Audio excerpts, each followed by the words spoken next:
Bonjour à tous et bienvenue dans une nouvelle Polo Capsule. Aujourd'hui, c'est un sujet passionnant et complexe que nous allons aborder. Il s'agit des successions internationales à travers l'affaire marquante de Johnny Hallyday. Nous avons la chance d'être reçus par Maître Terville et Maître Pelletier au sein du cabinet Chauveau-Mulon et Associés qui vont répondre à toutes nos questions sur cette affaire complexe. Bonjour maître et merci de nous recevoir. Est-ce que vous pouvez vous présenter rapidement, s'il vous plaît? Alors, je suis Jennifer Terville, je suis associée du cabinet Chauveau-Mulon et Associés et je m'occupe plus particulièrement des dossiers en droit international et national en matière patrimoniale, dont notamment les successions.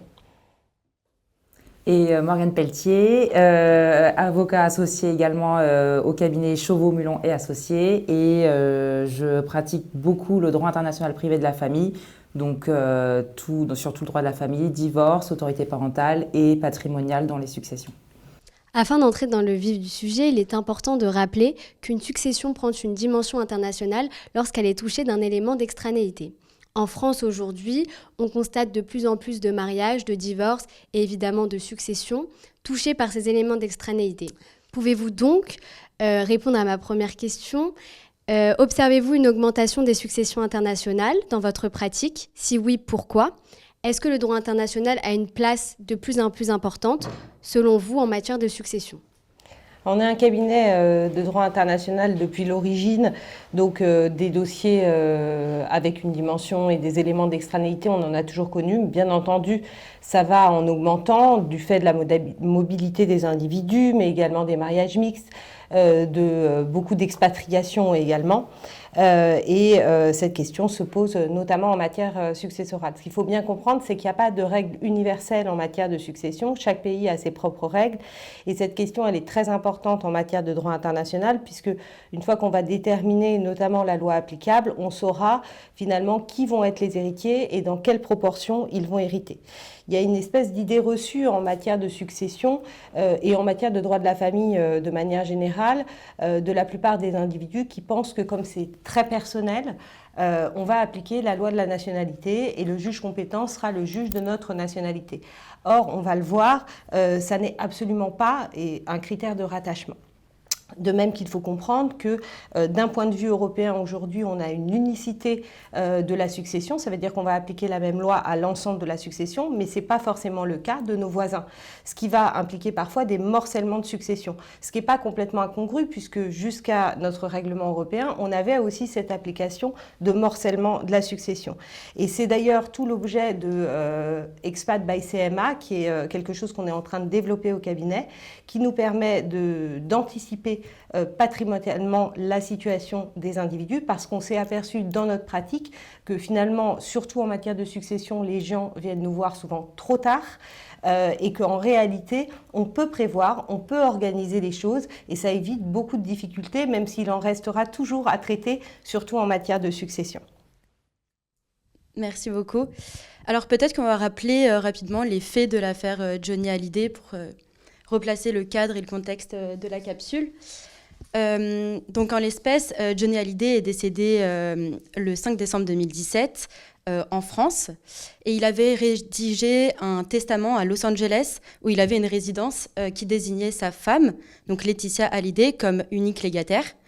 Donc dans ce testament, Johnny Hallyday excluait ses enfants, notamment ses deux enfants vivant en France, David et Laura, de sa succession. Le problème, c'est que les règles qui sont liées aux successions californiennes et françaises ne sont pas les mêmes. Et à Los Angeles, ce testament était tout à fait valable, alors qu'en France, il y a un principe de réserve héréditaire qui réserve une part de la succession aux enfants, donc il n'était pas possible de les déshériter. Donc en fait, la grande question qui s'appliquait à cette affaire, c'était quelle loi on applique ? La loi californienne d'un côté et la loi française d'un autre côté. Est-ce que c'est bien ça ? Alors, avant de répondre à votre question et à cette présentation aussi, je voudrais quand même revenir sur les bases du droit international privé et les deux questions auxquelles on doit répondre dans tout dossier en droit international privé de la famille.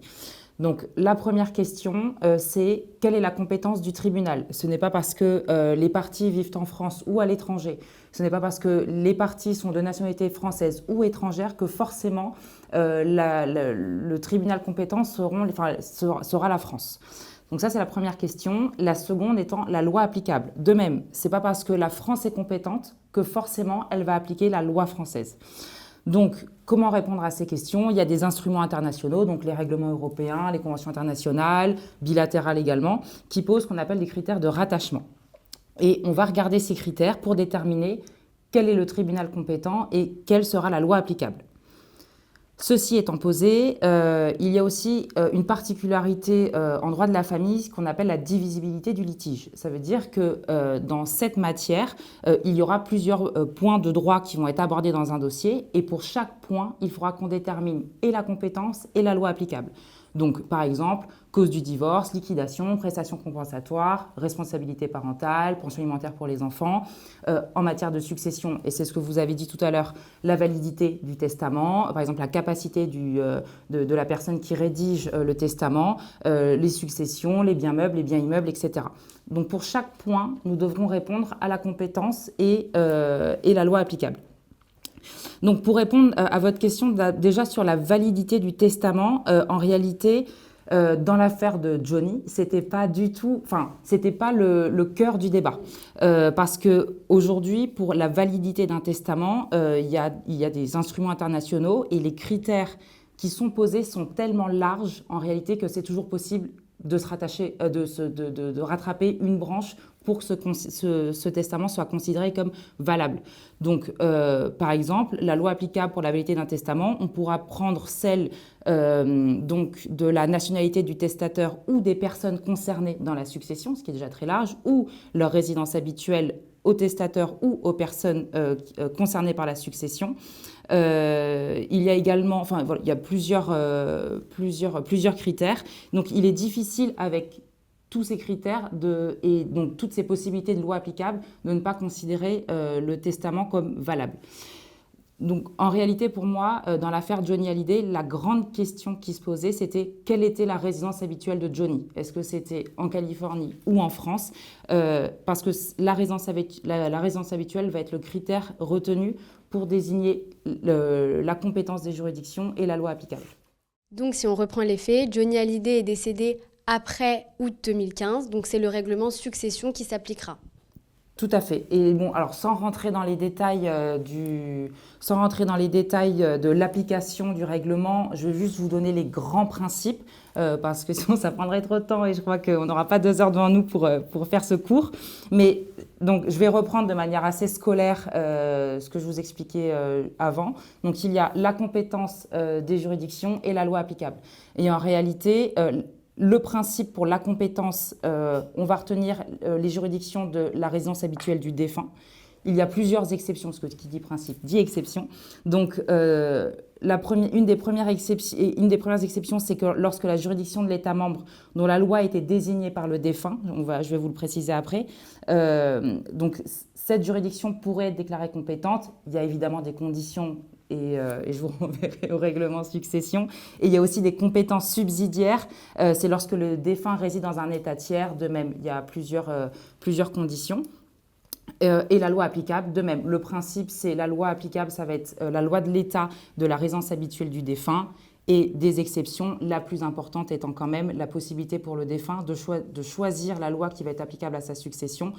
Et ce choix va être cantonné à sa loi nationale. S'il a plusieurs nationalités, il pourra faire le choix entre ces différentes lois.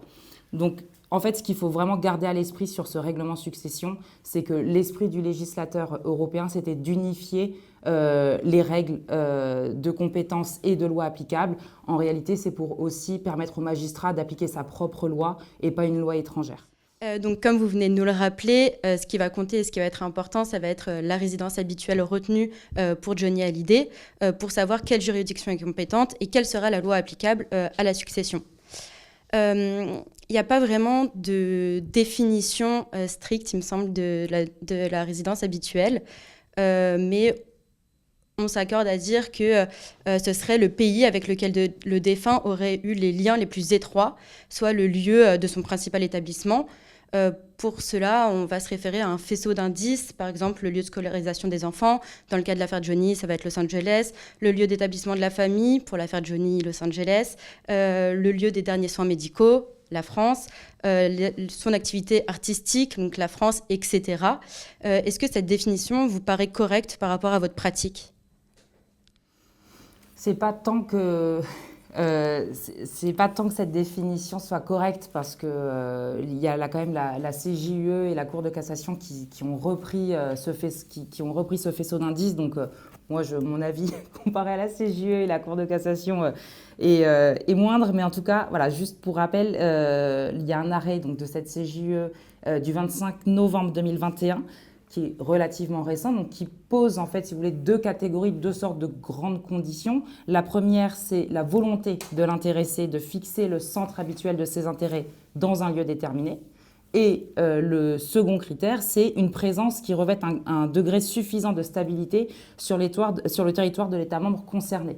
Donc là, il va y avoir un vaste spectre, et ça c'est la CJUE qui le dit, d'activités d'intérêt parce que, évidemment, la résidence habituelle d'un enfant et celle d'un adulte, il y a d'autres, beaucoup plus diversifiées pour un adulte, avec justement ces aspects professionnels, socioculturels, patrimoniaux, d'ordre privé, familial, etc. Et la Cour de cassation, en novembre 2022, donc pareil, assez récent, reprend ces critères. Et en l'espèce, il s'agissait d'un couple qui vivait entre la France et la Belgique. Et la France a retenu sa compétence, notamment parce que le couple avait des liens d'ordre social. Ils avaient développé un réseau relationnel et amical. Et en fait, ils avaient que des liens de nature administrative et financière avec la Belgique. Donc, en tant que praticienne, et pour répondre à votre question, le cadre posé par ces jurisprudences, je pense que le cadre est opportun, parce que c'est un cadre objectif et qui nous permet à nous, praticiens de droit, de l'adapter avec notre subjectivité et justement pour l'adapter au cas par cas. Justement, du coup, cette méthode casuistique qui est utilisée, donc le fait, comme on vient de le dire, comme vous venez de le dire, de se référer à des éléments objectifs et des éléments subjectifs pour déterminer la résidence habituelle, est-ce que ça ne poserait pas des questions de sécurité juridique ? Parce que quelque part, on se réfère quand même beaucoup à des éléments subjectifs. Par exemple, dans l'affaire Johnny Hallyday, on aura l'occasion de le redire par la suite, mais on s'est référé, par exemple, à sa localisation sur Instagram, etc. Donc il y a quand même question de sécurité juridique à savoir comment déterminer sa résidence habituelle au moment de la rédaction d'un testament, par exemple. Alors, ce qui est certain, c'est que l'affaire Johnny Hallyday et la décision rendue par le tribunal est un petit peu un exemple exceptionnel de la justice. Malheureusement, c'est quand même un cas particulier. C'était Johnny Hallyday, donc on a une décision qui est extrêmement bien motivée, une étude des pièces qui est incroyable. Il fallait prendre le temps de rendre cette décision. Malheureusement, dans la pratique de notre métier, les juges sont débordés et n'ont pas toujours ce temps-là. Mais en effet, c'est vrai qu'il y a toujours une part de subjectivité. Est-ce que ça pose une difficulté de sécurité juridique? Oui et non. En fait, c'est le même problème dans tous les problèmes de droit qu'on trouve. Il y a toujours une part de subjectivité. Et s'il n'y en avait pas, on serait sur une science exacte et finalement, ni les avocats ni les juges ne seraient encore utiles. C'est un peu l'inquiétude que les praticiens du droit ont aujourd'hui avec l'intelligence artificielle, etc. C'est est-ce que dans plusieurs années, on aura encore de la place pour cette subjectivité, mais qui permet aussi l'humanité de la justice et des décisions de justice. En DIP particulièrement, puisqu'il y a cette notion de mobilité, comme Morgane vous l'a très bien exprimé, on a quand même des éléments auxquels se raccrocher, on a des réponses des juridictions internationales et nationales sur ces questions-là. Là encore, et c'est ce que je vous disais au début, pour éviter justement d'être sur trop de subjectivité, il y a des moyens. Les outils européens notamment permettent de plus en plus aux intéressés de désigner leur loi applicable. En désignant votre loi applicable, vous évitez un certain nombre de sujets et vous limitez cette subjectivité. Mais c'est quand même ce qui fait notre justice aujourd'hui et ça ne pose pas forcément un problème de sécurité juridique à mon sens. Le tribunal de Nanterre a déclaré Johnny Hallyday comme résident en France, donc l'application de la loi française. C'est ça ? Alors, en réalité, le tribunal judiciaire de Nanterre a, et ce que disait tout à l'heure Jennifer, sur 21 pages quand même, motivé sa décision non pas sur la loi applicable, mais sur la compétence des juridictions pour la succession de Johnny. Et en fait, effectivement, c'est quand même un jugement qui est assez incroyable parce que pour Monsieur X, on n'aura pas autant de pages ou une aussi belle motivation. Mais là, du fait de la médiatisation et de l'ampleur de cette affaire, voilà, on a ce beau jugement et avec tout le raisonnement des magistrats qui, du coup, ont conclu, tranché et estimé que la résidence habituelle de Johnny était en France en motivant principalement sur les considérants 23 et 24 du règlement succession. Alors, là, c'est un avis, mais tout à fait personnel, c'est que j'imagine que les auxiliaires de justice, les magistrats, avocats, en fait, ne sont pas allés sur les compétences subsidiaires consacrées par l'article 10 du règlement succession, parce qu'en réalité, ces compétences subsidiaires, de passer par là, ça aurait été aussi une reconnaissance de la résidence habituelle de Johnny dans un État tiers, donc à Los Angeles. Et stratégiquement, reconnaître cette résidence à l'étranger, forcément, ça aurait eu un impact sur la loi applicable. Parce que, pour rappel, la loi, pour le critère de rattachement pour la loi applicable, c'est la résidence habituelle du défunt. Donc, imaginons si l'affaire avait pris ce tournant, donc c'est-à-dire reconnaître que Johnny avait sa résidence habituelle aux États-Unis et que les juridictions françaises sont néanmoins compétentes sur l'article 10 du règlement succession. En réalité, le débat, la même motivation, en réalité, aurait eu lieu, mais pas sur la compétence des juridictions, mais sur la loi applicable. Et notamment sur les liens manifestement les plus étroits que Johnny pouvait entretenir avec la France. Et là, c'est un peu, moi, le sentiment que j'ai, c'est que c'était un peu notre Johnny. Donc, c'était la résidence habituelle en France. Il y a quand même, moi, quand cette affaire est sortie, il y avait, quelque chose m'a quand même surpris, c'est qu'il a fait un testament. Sauf erreur, Johnny quand même, était de nationalité française et belge. Et j'imagine qu'il a un peu une armée d'avocats qui l'a suivi toute sa vie. Et en fait, à aucun moment, il a fait le choix il a désigné une loi applicable à sa succession. Donc ça, c'était assez surprenant. Une autre possibilité également, un autre tournant que l'affaire aurait pu prendre, c'est que Laura et David puissent évoquer, par exemple, l'insanité de Johnny, en disant que, par exemple, il aurait pu être incapable en rédigeant ce testament. Bon, ça n'a pas été soulevé. Juste, si ça l'avait été... c'est l'article 3 du Code civil, c'est la loi nationale qui va s'appliquer pour les règles relatives à la capacité des personnes. Par rapport à l'insanité, il me semble que justement Johnny Hallyday avait écrit des pages pour expliquer pourquoi il les avait exclus de la succession. Et je crois que c'était surtout pour ça que l'insanité d'esprit n'aurait pas forcément pu être reconnue à ce moment-là. Il avait fait des donations à Laura et David. Mais bien avant. Donc pour Laetitia Hallyday, ça aurait été plus avantageux pour elle, je suppose, que la loi californienne s'applique. Est-ce qu'elle n'aurait pas eu plus de chance de voir la loi californienne s'appliquer en saisissant en parallèle le juge californien? On aurait eu une situation de litispendance internationale.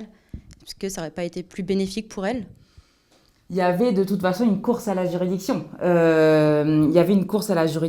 Sauf erreur, Laetitia n'a pas saisi à Los Angeles. Donc, imaginons si elle avait saisi les juridictions américaines et Laura et David en France, évidemment, litispendance internationale, les règles internationales s'appliquent. Donc, les juridictions première saisie compétentes, première juridiction saisie seront compétentes si d'ailleurs elles acceptent leurs compétences. Si ça avait été les juridictions américaines les premières saisies, en réalité, ça va être difficile de répondre à votre question parce que je ne vais pas présager du jugement américain, sachant que je ne suis pas professionnelle du DIP californien, encore moins. Mais voilà, on peut quand même envisager le fait qu'ils se seraient reconnus compétents et qu'ils auraient appliqué le droit californien. Et si d'ailleurs, imaginons, Laetitia avait saisi les États-Unis et la France avait été saisie par David et Laura, peut-être que la France aurait réagi différemment, peut-être qu'elle aurait motivé aussi son jugement différemment par rapport à la résidence habituelle. Rien à voir avec la litispendance, mais elle aurait peut-être pris l'affaire sous un autre angle avec la résidence habituelle. Parce que, et là certains de mes confrères vont peut-être pas être d'accord avec moi, mais de manière assez générale, la France respecte les conventions internationales.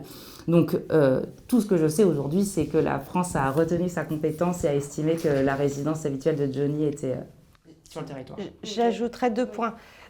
Concernant les États-Unis, alors, je ne connais pas particulièrement le droit californien, mais de manière assez générale, sur la plupart des États américains, le juge californien, il se reconnaîtrait compétent, mais par contre, il ne se reconnaîtrait pas compétent et il n'appliquerait pas son propre droit sur des biens successoraux situés à l'étranger.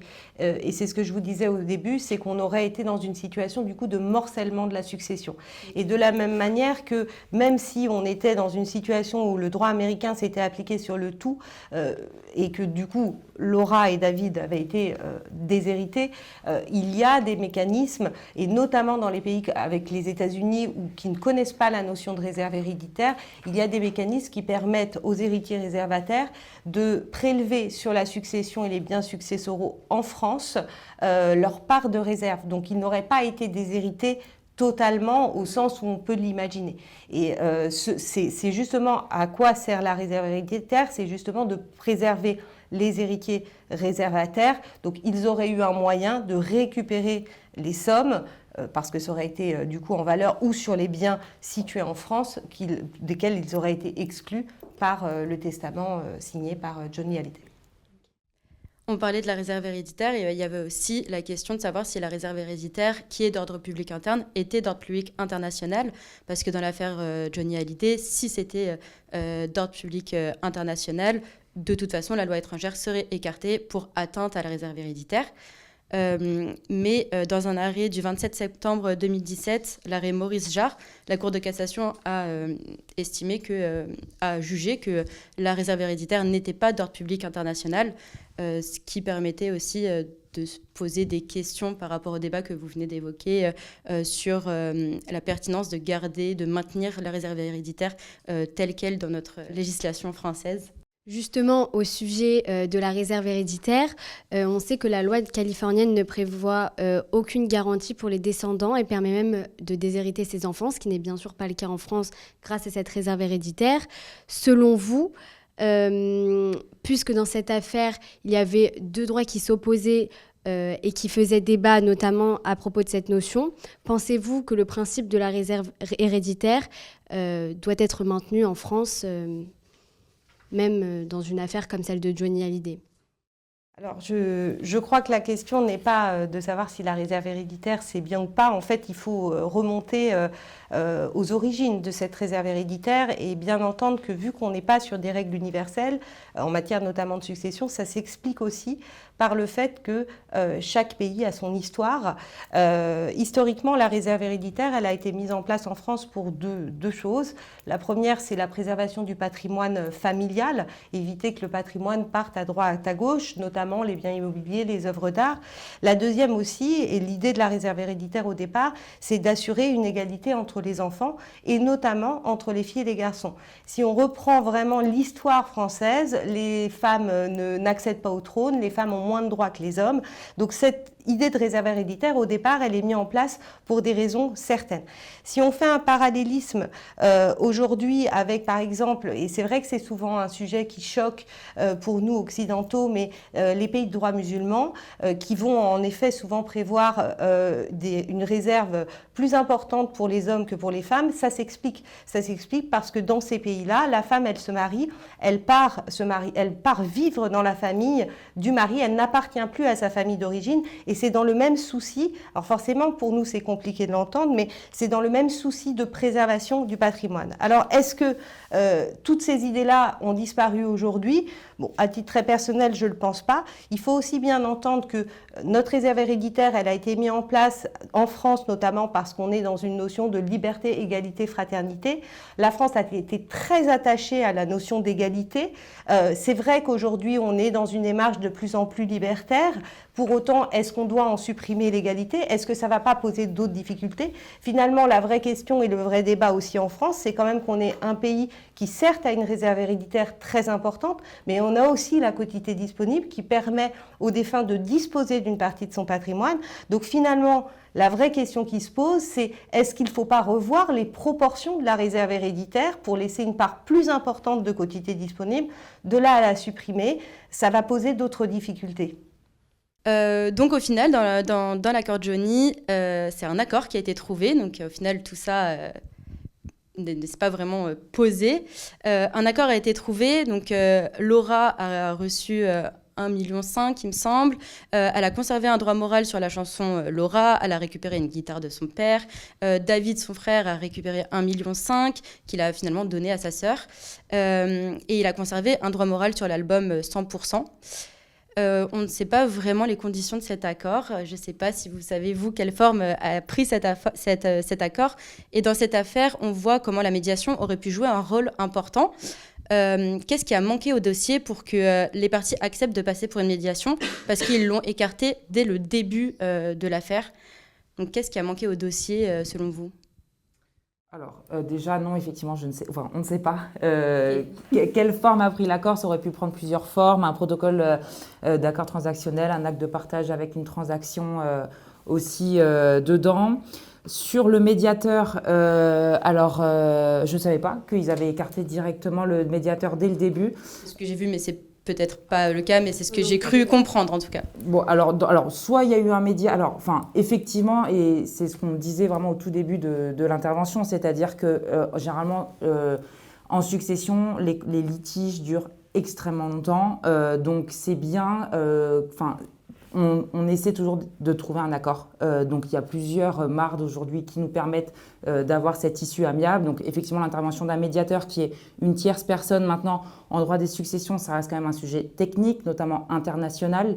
Donc, généralement, dans le cadre de ces médiations de succession internationale, les avocats assistent les héritiers.